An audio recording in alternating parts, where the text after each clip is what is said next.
Welcome to part 2 of my response to vegan YouTuber Mars Kasiri of Healthy Crazy Cool. If you haven't already seen part 1, I recommend watching it as that's where the bulk of the science is discussed, as well as other information that I'll be referencing throughout this video. Today we'll be discussing the many ways in which Mars portrays his transphobia. But before we can get around to that, I just need to give a content warning for the following topics: transphobia, interphobia, homophobia, Islamophobia, racism, misogyny, rape and sexual assault, child sexual assault, graphic images of blood, colonialism, violation of medical consent, fascism, school shootings, Christian terrorism, and attempted suicide. If you like our work and appreciate the research put into each video, please consider supporting the channel via Patreon. You can also support us by liking, commenting, and sharing our work on social media like Twitter and Discord. Throughout his video, Mars makes repeated assertions that he, a person attacking the rights of trans people, is not transphobic. In fact, he starts by going out of his way to paint himself as an accepting person. Just want to make it crystal clear for everyone that's watching this. This is not about the transgender community. This is not about transgender people. This is not about people experiencing gender dysphoria, which, yes, I believe is a real thing. And I have nothing but love, compassion, and respect for people that are transgender, just like I do for any other human. I don't judge people based on what their pronouns are, what they label themselves as, what they work as, what they do, what they look like. If I were to judge people, it's based on what's inside and nothing more. So before anyone tries to come at me and say, oh, like, you know, this is transphobic. No, this is nothing. This is nothing to do with transgender people, which, again, I completely support. This is not about men. This is not about equality between men and women. This is nothing to do with that. This is just about fairness in sport. It's nothing to do with respecting transgender people, again, which I do. I'm sure there are nasty people that don't. I do. But when it comes to sport, come on, guys, wake up. Let's just be clear here. As a cis person, Miles does not get to tell us, trans people, what is and is not transphobic. The fact that he would try to do so is in itself inherently transphobic. He's asserting that he, a cis person who has never experienced transphobia, let alone been harmed by it, should have the power to decide whether or not his actions are transphobic. Whilst he claims to respect and completely support trans people, those are just words. Words that, in this instance, are a flat-out lie.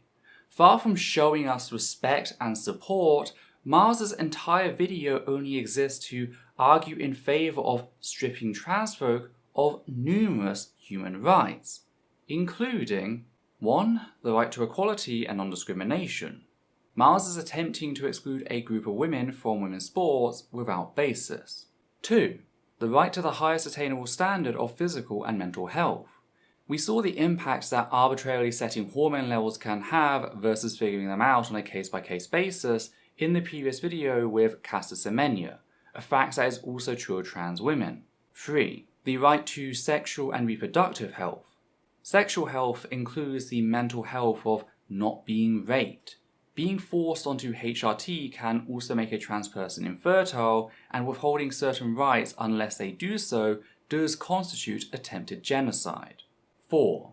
The right to work and to the enjoyment of just and favourable conditions of work. Again, I don't consider rape to fall under just and favourable conditions of work, though maybe Mars disagrees. 5. The right to privacy. Trans women should not be outed, same for intersex women, as part of their job. It should be entirely their call on whether they come out. 6. The right to freedom from torture or other cruel, inhuman or degrading treatment or punishment. Again, clearly violated by the rape sex testing in sports is reliant on, not to mention the torrent of abuse trans women receive, something governing bodies enable through discriminatory policies. 7. The right to dignity, bodily integrity, and bodily autonomy. Can't have bodily autonomy without the right to consent, which also requires the ability to withhold consent. How do I know these rights are being violated when trans women are blocked from women's sports? Well, they're the rights violated when intersex women are blocked from women's sports. Intersex women are women, trans women are women, their rights as women should be the same. Point is, you cannot claim to respect someone whilst trying to strip them of their essential human rights. Miles also uses very disrespectful language when referring to trans people, namely the constant usage of the term biological male. Someone that has grown up in a biological male body, when you grow up as a biological male, they've lived their life as a biological male for 30 to 40 years of their life. If you grow up as a biological male, the growth plates of biological females close way before biological males. If you spend 18, 20, 25, 30 years in a biological male body with the exposure of that much testosterone, testosterone blockers will not turn you into a biological female. But these biological males who are now identifying as female and out sprinting these females by like 20 meters, but people that grew up in biological male bodies. This is just misgendering with the extra steps. Trans women are women, women are adult human females, ergo trans women are adult human females. The person defines the parts, not the other way round. And it's not just me saying this. In 2017, the Endocrine Society published its updated clinical practice guidelines, co-sponsored by the American Association of Clinical Endocrinology, the American Society of Andrology, the European Society of Pediatric Endocrinology, the European Society of Endocrinology, and finally the Pediatric Endocrine Society, in which it referred to trans women as transgender females and trans men as transgender males. Same for the American College of Obstetricians and Gynecologists Committee on Adolescent Healthcare. So if you want to refer to trans women, use the phrase trans women or trans females. If you want to refer to all people assigned male at birth, including non-binary folk and cis men, use assigned male at birth. We have this language for a reason, a fact Miles would have known with the slightest research. Sadly, we've already seen that in Miles's mind, research is simply a fancy word to be thrown out there as he spews his opinion. That's actually part of the reason members of the far right and groups like World Athletics, who, reminder, experimented on black women less than a decade ago, use the phrase biologically male, because it offers their transphobia a sense of legitimacy. They're using the veneer of science to cover for their hatred, which is exactly what Miles has done throughout his video.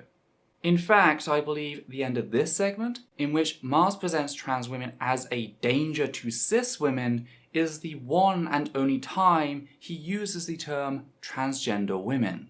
However, when it comes to sport, which is what we are talking about in this video, sport and only sport, once again, there is a clear line between right, wrong, fair and unfair. I find it very odd and strange and confusing that humans, we stand up for the rights of other species. You know, I'm assuming, as well as most of you being female, that a lot of the people that watch me are vegan, because there's a lot of vegan content on my channel and I'm a vegan myself.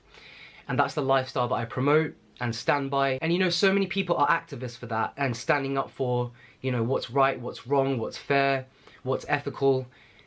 But speaking of ethical and fair, when it comes to something that is blatantly very unfair and unbalanced, and kind of an attack on our own species, and certainly very disrespectful and dangerous towards biological women, people shut their mouths. I can hear crickets going off everywhere, because people are just afraid of being labelled some kind of phobic, and this really needs to stop. I will always stand up for what's right. I will always stand up for women. You guys, if you don't know by now, I love women, I respect women, and this video is just about sport, women in sport, transgender women in sport, and just how this madness needs to stop. I was going to say before someone gets badly hurt. I mean, that's already happened, but yeah. Hey, Miles. Can you explain how Fallon Fox came to be in this photo from 2018, even though she retired in 2014? It almost looks like you're attempting to forge a false association between trans women and violence against cis women. That's unless Fallon Fox used her ungodly trans powers to fly up from the audience and swoop down upon an unsuspecting Kay Hansen. But That's not what I saw in the video, and I invite everyone watching right now to go check things out for yourself. The entire fight can be seen on Dailymotion, and I've gone ahead and mirrored an unlisted copy on YouTube. Check the transcript for a full list of references. Though I guess I do have to thank Miles on some level. Not only will the people viewing this remember it as the time he lied to them to try and present trans women as violent monsters, but he has given us such a vivid display of the sort of injuries that are common in MMA fights, even when it's between two cis women. Because yes, Fallon Fox has injured some of her opponents during her career, however, she has also been injured. It's why she retired. It's called mixed martial arts. Martial being a word denoting a relation to fighting or war. People are gonna get hurt. Trans broken arm syndrome is a phenomenon in which doctors attribute every health concern a trans person has to them being trans. And that seems to be similar to what's happening here. When a cis woman hurts a cis woman during a fight, that's assumed to be the result of hard training or an accident, depending on the severity. But the moment a trans woman is in the same situation, people like Miles refuse to see that as the result of anything other than her transness, which is in turn presented as a threat to other women. This is a key feature of transmisogyny, the specific flavour of transphobia that Miles is relying on throughout his video. He is falling back on decades of fear-mongering, kicked into overdrive with the bathroom debate in which all trans women were presented as sexual predators. Why is he resorting to this? Because the alternative is supporting his beliefs with evidence. How does this differ from the way gay teachers were surrounded by the child predator panic of yesteryear? This goes back to what I said in my previous video in relation to benevolent sexism and how the far right asserts that This is about the protection of biological females as justification for violence against not just trans women, but all manner of marginalised folk. It is the ace up their bigoted sleeves. Though it's not just adults Miles is after. He also attacks the very existence of our trans youth. This could be a completely different question if we're talking about children who have transitioned at a very young age, which is something that I'm absolutely against, and that's for a whole other video, and I don't really want to get into it now because I'm not an expert on that. I believe that adults should be making their own choices because kids can be quite confused. When I was 9, I wanted to be a zebra. As noted in the previous video, if Miles doesn't know, then he should keep his mouth shut. If he really cared about the well-being of children, he wouldn't regurgitate far-right talking points about children thinking that they're animal X, Y, or Z and pretending like that is at all comparable to the existence of trans people. And no, simply saying, I don't really want to talk about it before repeating Nazi talking points word for word is not an excuse. Fact. 84.2% of youth who are referred to gender identity clinics in the Netherlands by untrained professionals, so parents, teachers and school counsellors, receive no further support. Why? Because there are key differences between a child simply exploring who they are through play and a child who is trans. Those differences are so distinct, in fact, that 100% of teens put on fully reversible puberty blockers opt to further medically transition when they turn 16, with exactly 0% regretting it.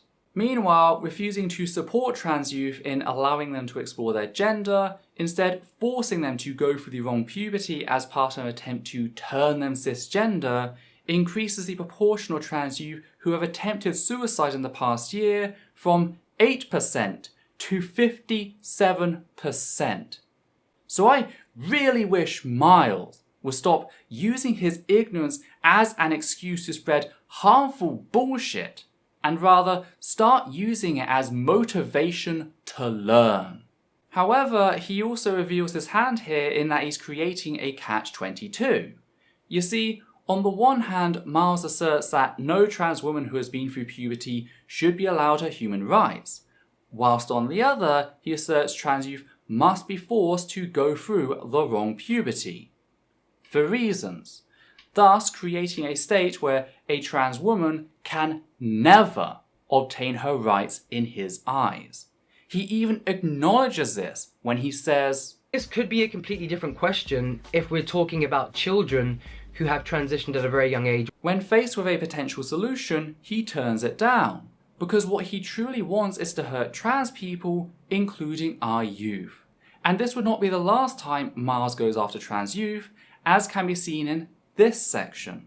I don't believe that this has happened in the UK yet, but in the States, obviously Mr. Biden has allowed anyone in school who identifies as a female, we're talking teens, to, without the addition of even hormonal therapy, to compete against biological females. We're talking in track, I think we're even talking in wrestling, we're talking in so many different sports, and there is a clear disadvantage.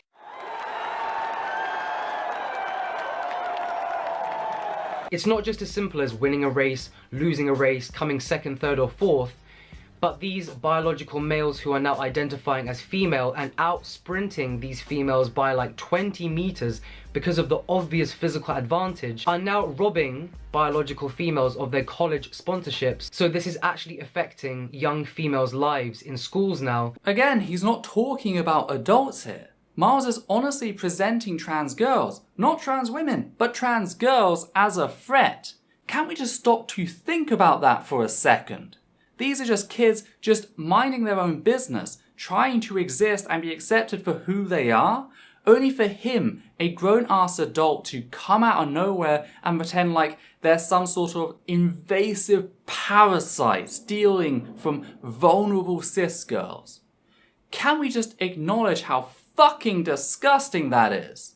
And it's not psych without consequence. The narrative Miles is forwarding here was invented by groups such as the US-based lobby, the Alliance Defending Freedom, a group which seeks the total eradication of LGBT+ folk and reproductive rights such as those that uphold abortion access.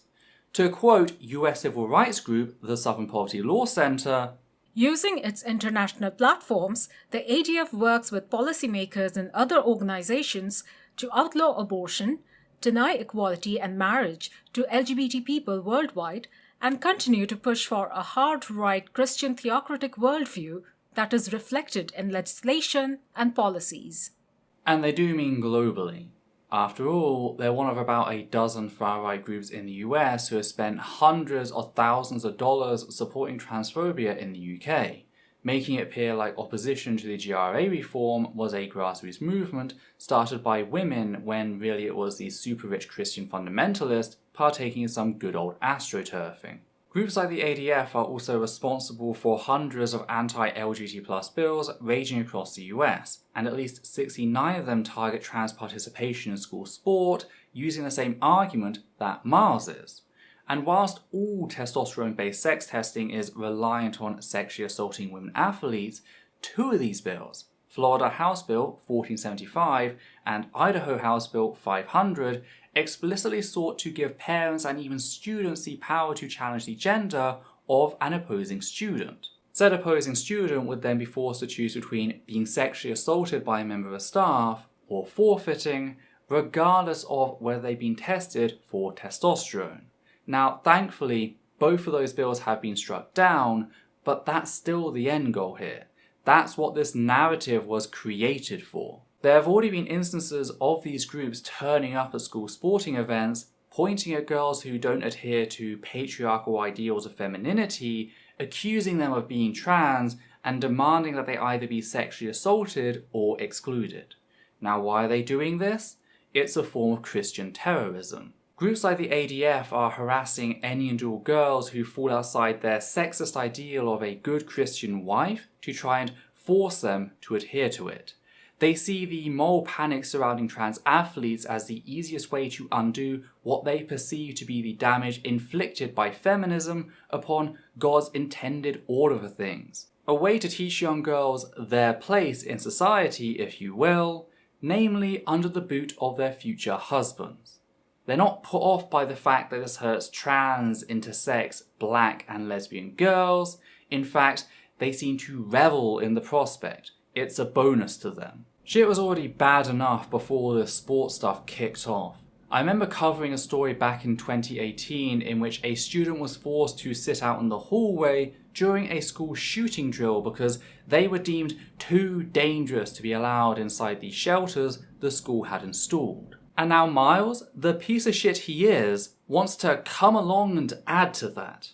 And you fucking bet I'm going to be angry at what's happening here.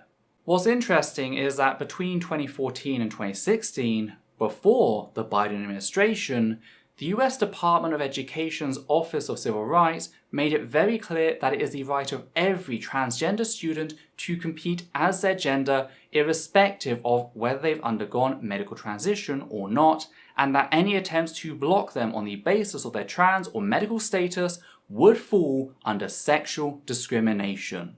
Because here's the fundamental thing Miles is missing when he claims trans girls are robbing other girls of their sponsorships. You can't rob someone of something that belongs to you. Trans girls as girls, just like trans women, have as much right to compete and win any sort of award, such as a sponsorship, as any other girl. And no, inventing the narrative that they have some insurmountable advantage does not invalidate that fact, so it is infuriating when Miles says shit like this. I think one of the reasons, again, I feel so passionately about this, it's just that I've grown up with other female athletes, that I've seen the blood, sweat and tears that go into becoming what they are, whether they're a runner. I mean, it was mainly tennis players that I was surrounded by back in the day. Any other kind of sport. I've seen it's a lifelong dedication. And for that to be taken away, for your success, for your position in a race, for your income, for your sponsorships, for your livelihood, for your reputation, to all be taken away by transgender females because they have a massive advantage is just something that I cannot fuck with. This is about the protection of biological females. This is not about me trying to prove a point. This is not about men. This is not about equality between men and women. This is nothing to do with that. This is just about fairness in sport. It's nothing to do with respecting transgender people. Again, which I do. I'm sure there are nasty people that don't. I do. But when it comes to sport, come on guys, wake up. Why is it infuriating? Well, Miles is projecting here. When he talks about the blood, sweat and tears, the lifelong dedication, everything it brings with it being taken away, that's exactly what he is arguing for, but with trans girls. In a similar vein to the trans broken arm syndrome, Miles has chosen to erase all the hard work that trans athletes put into what they do, deciding it is irrelevant to their success.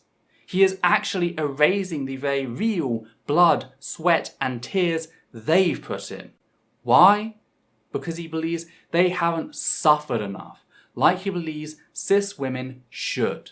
Transgender females, as well as all of the advantages that they have in sport, will never have to deal with a menstrual cycle, will never have to deal with taking time out to give birth. First of all, trans people on estrogen therapy can and do get menstrual cramps. The abdominal muscles we all have are partially responsible for them and don't discriminate between natural and synthetic estrogen. That's why cis women who have had hysterectomies and thus lack a uterus can also have menstrual cramps. They just don't bleed. So you're wrong there for a start. What's more is, not all cis women suffer menstrual cramps and many more take medications to alleviate them or relieve them altogether. This is one of the primary uses of hormonal birth control besides preventing pregnancy, reducing or removing menstrual cramps. Cis athletes on the pill aren't any lesser because they choose to use it, so the same is true of trans girls who don't suffer cramps to begin with. Miles seems to have almost sanctified the suffering many cis women experience in a similar fashion to how the Bible does with the pains of childbirth. Quick note, I would have added trans men and MB folk here, but I very much doubt Miles used their suffering with the same reverence. Miles's comments about giving birth are also creepy as hell. For a start, this follows directly on from him talking about schoolgirls, so he's implicitly sexualizing them as the bearers of children, which is shady as fuck.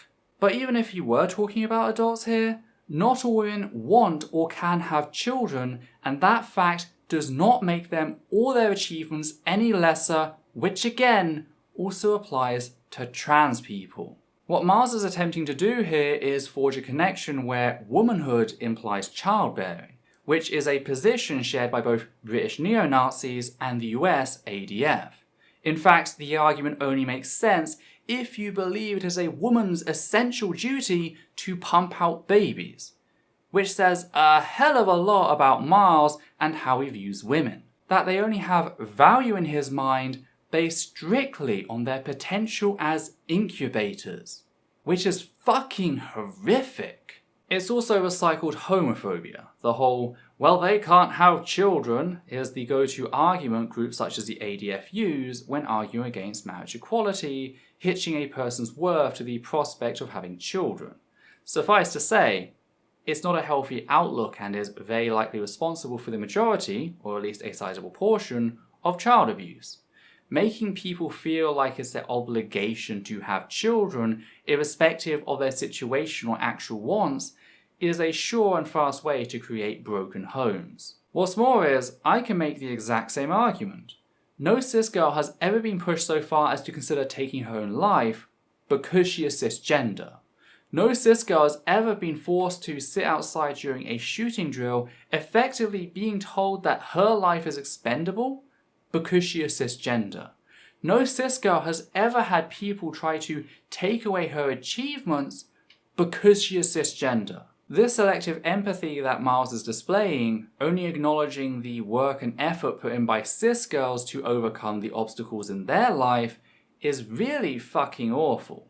It tells me that Miles used trans women to be lesser to cis women, whom, reminder, he only cares about as property to begin with. And it's that tiered hierarchy, the very same upheld by groups such as the ADF, that is used as justification to target trans girls. Andrea Yearwood and Terry Miller were two black trans girls who competed in Connecticut's open track in 2016. It should be noted that, in spite of what the Office of Civil Rights had published between 2014 and 2016, some states had opted to ignore the civil rights of trans people. Thankfully, Connecticut is not one of them and notes in its policy guidelines that all trans people will be allowed to compete, irrespective of whether they've medically transitioned or not, though both Andrea and Terry were on HRT at the time of this particular race. Despite that, things quickly fell apart when the two of them won the first and second spot. Why? Well, the 8th place runner, Selena Soul, decided that these girls had stolen what she believed to be rightfully hers. This is even though 2 more girls from their respective schools would have taken their places if they hadn't run, and odds are, Selena still would have come 8th. So, in a display of cis-white entitlement, Selena turned to the far right for support, directing both transphobic and racial hatred towards her competitors. Because, yes, race played a big part in how she framed 2 black girls as stealing her future, just as Miles is doing right now. She began working with the ADF and has since taken the governing sports body to court. This is in spite of the fact that she agreed to run against trans people when she signed up to that race. It's also worth noting just how hostile Selena and the ADF are towards both Andrea and Terry, with a judge in 2020 ordering the group to stop misgendering both girls, now women, an order they have opted to ignore thus far. By contrast, both Andrea and Terry are represented by the American Civil Liberties Union, or ACLU, a well-regarded civil rights organisation. And yet, Miles decided to include Selena in his video, playing this clip from another far-right video she appeared in. We are all at the start line. We all know that these 2 athletes are going to win. And it should be that the girls are fighting for 1st and 2nd place versus fighting for 3rd and 4th place.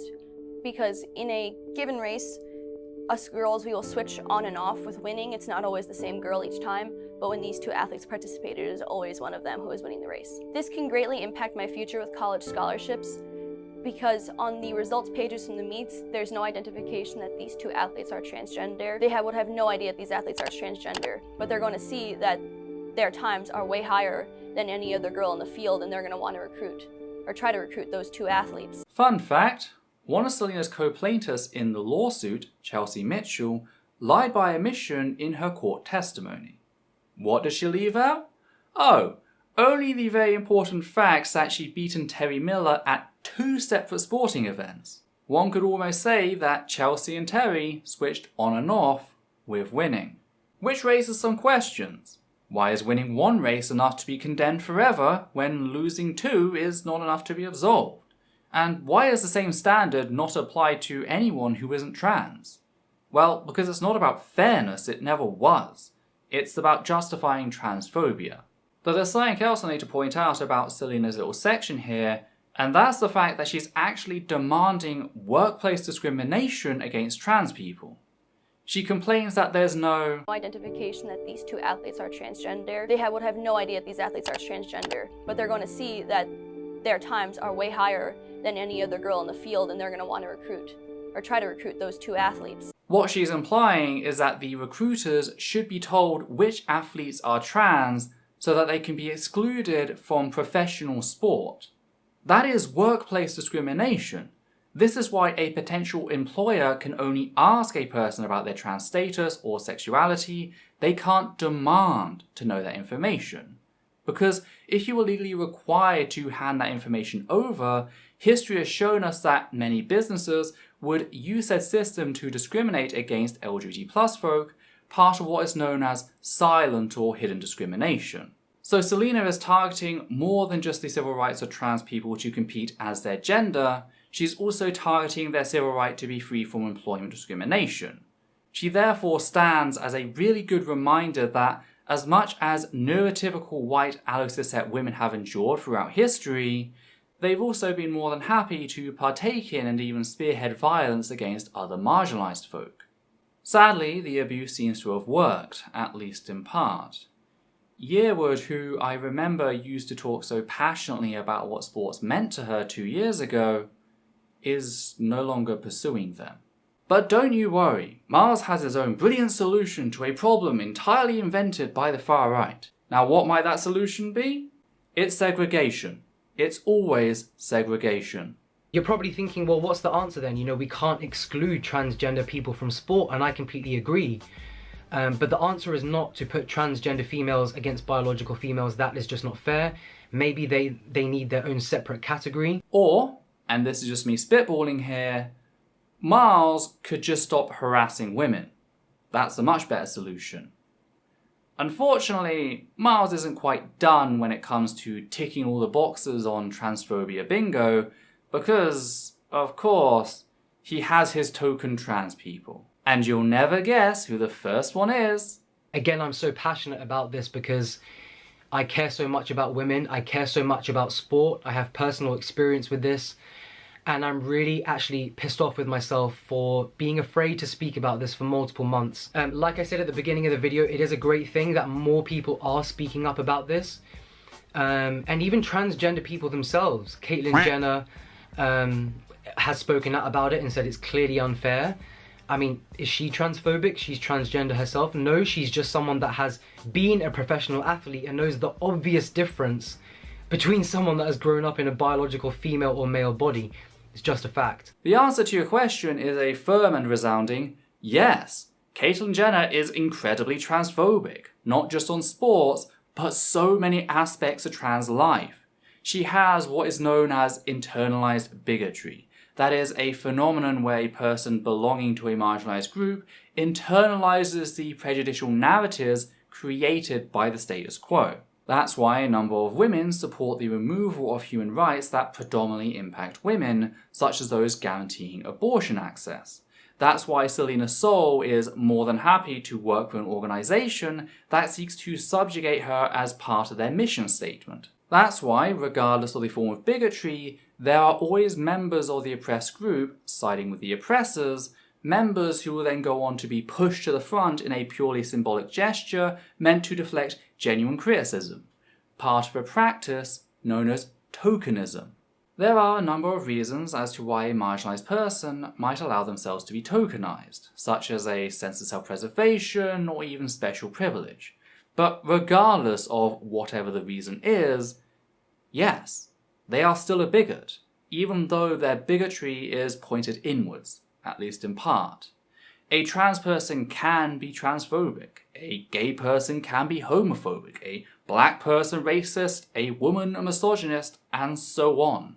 This isn't the airtight argument Miles seems to think it is, as all it actually does is show either A, how ignorant he is when it comes to the lives of marginalised people, or B, how dishonest he is in pretending like this means anything. The vast majority of trans people agree. Caitlyn Jenner is incredibly transphobic, though she doesn't hold a candle to the next name Miles attempts to cash in on. There's another great YouTuber I watch who is transgender herself called Blaire White. She speaks openly about this subject all the time. To be honest, anyone with critical thinking and who is not afraid to speak the truth has been speaking about this recently, but I feel like in the vegan community especially, it's been a bit tabooed. By tabooed, no one is speaking about it. I know for the most part on this channel, you know, I'm being a clown and I'm joking around and making you guys laugh and doing funny challenges and vlogging, all that kind of stuff, but there's also a time and a place to sit down and just to speak up for what's right. That would be the same Blaire White who publicly claimed trans bodybuilder Janae Marie Kroc had competed against cis women and set multiple records as a result. This is in spite of the fact that all of Ms. Kroc's records had been set prior to her transitioning whilst competing against men, and she personally had no desire to compete against cis women. That's who you're suggesting your audience listens to. A proven liar. What's more is, Blaire White isn't simply a liar, she's a fucking bully. She spends most of her time abusing other trans people, seemingly in the hopes that the far right will accept her for doing so. There's also a history of extreme racism, which includes her using a black face mask as a cover to do blackface whilst mocking Black Lives Matter, talking about gassing refugees, and generally downplaying the horror that is white nationalism. Reminder that this is someone the amazing and compassionate Miles considers a great YouTuber whom he loves to watch and sources information from. Look, if open support for a fucking fascist doesn't break the narrative that he's attempting to create for himself, I don't know what will. And I say fascist because, in spite of claiming to be centre-right, Ms. White is anything but.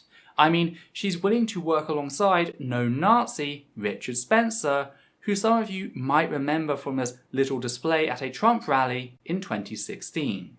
Hail Trump! Hail our people! Hail victory!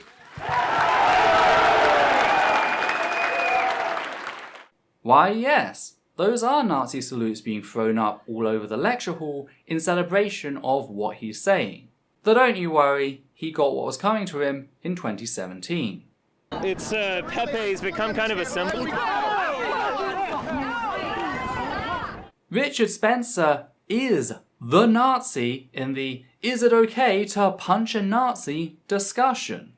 And wouldn't you know it, here's Blaire White flirting with Richard Spencer, a year after the Hail Trump clip had been blasted across every news station in the US. As some German wisdom once explained, if there's a Nazi at a table and 10 other people sitting there talking to him, you've got a table with 11 Nazis. Yet Blaire White is not the only Nazi figure Miles suggests to his audience in this video. In the description, he links a garbage video by garbage human being Sydney Watson, someone who spends most of her time harassing marginalised folk, including trans people, spreading anti-Semitic conspiracies about how the medical system is pushing transness. Her pinned post on Twitter is literally her going after trans men and the fact that some of them menstruate and can even give birth. In October of 2019, 2 years ago. That not only shows how proud she is of her hate, it shows just how unlikely it was that Miles didn't spot it, telling us that he finds it tolerable. What's more is, on Instagram less than a year ago, Ms. Watson went after refugees, stating, I should add too, some of this comes from illegal immigration and indoctrination in the education systems. A certain someone once said, quote, "He alone who owns the youth gains the future," end quote. And he was just about right. Now, who is this mysterious figure she's referencing? It's Adolf Hitler. Sydney is quoting the leader of Nazi Germany as part of a racist argument, in spite of there being so many other people she could have quoted about indoctrination of children's minds. Be cliché, quote 1984 like everyone else, but instead she wants to convey to her audience how on the mark Hitler apparently was here. Since, if she can get them to accept that, she can get them to start accepting that maybe he was right about everything else. So that's a conservative and 2 literal Nazis. That's who Miles calls upon to support his position. And we need to be aware of the fact that he's encouraging his audience to watch Nazis. I just want to make any members of his audience watching this aware of these facts. Because whilst it is possible that Miles is not a neo-Nazi, that instead he's simply a useful tool for them, it's very unlikely. But the fact is, even then, the results are ultimately the same.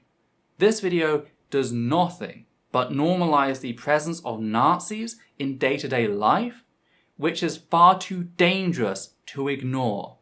Though I guess we'll find out which it is when we see his response to my work here.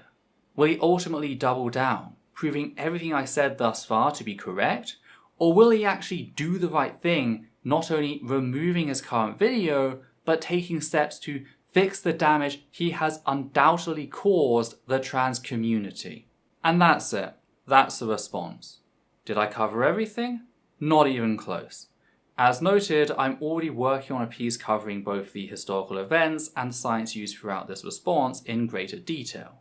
This one was just a little vent, if you will, so there was a lot of compression and simplification.